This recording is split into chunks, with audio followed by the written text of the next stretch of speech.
இன்றைக்கி ஊருக்கு போகலான்னு சொல்லிட்டு டிக்கெட் புக் பண்ணலான்னு டிக்கெட் போய் பார்த்தோம்னா அங்கே ஃபுல்லாக ரேட்டு ஹை லெவலில் போட்டு வச்சுருந்தானுவோ. இருந்தாலும் என் பாக்கி என் உரிமைன்னு மனசில் கடமையை வச்சுக்கிட்டு மட்டன் குழம்பு இட்லியும் சாப்பிட்டு கிளம்பிட்டேன். போகிற வழி ஃபுல்லாகவுமே டிராஃபிக் தான், சொல்ல முடியாத அளவுக்கு டிராஃபிக்கு. லாஸ்ட் மினிட்ல தான் நான் பஸ்ஸையே பிடிச்சிட்டு எப்படியோ ஒரு வழியாக பஸ்ஸில் உட்காந்தாச்சு. சரி ஓகே படுக்கலான்ட்டா பாகிஸ்தானுக்கு இந்தியாவுக்கு பேச்சுவார்த்தை நடந்த மாதிரி பக்கத்து சீட்டுக்காரன் பேசிக்கிட்டே உட்காந்துருந்தான்.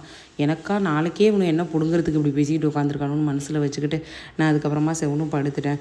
அப்போ படுப்பான் இப்போ படுப்பான்னு சொல்லி விடிகிற 3 மணி வரையும் அவனை பேசிக்கிட்டே இருந்தானோ.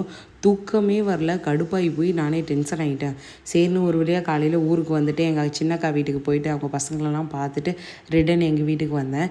எங்கள் வீட்டில் எங்கள் பெரியக்கா இருக்காங்க. சரின்னு எங்கள் பெரியக்கா பொண்ணு ரியாக்ஷன் நான் ஊருக்கு வந்தப்போ இப்படி தான் இருந்துச்சு பாருங்கள். நான் பிறந்த தினமே கிடைச்ச வரமே. எலெக்ஷனுக்கு வந்தனோ என்னமோ ஃபஸ்ட்டு எங்கள் வீட்டு சாப்பாடு, அதுக்கப்புறம் தான் எலெக்ஷன். நெக்ஸ்ட் வீடியோவில் பார்க்கலாம். Bye bye.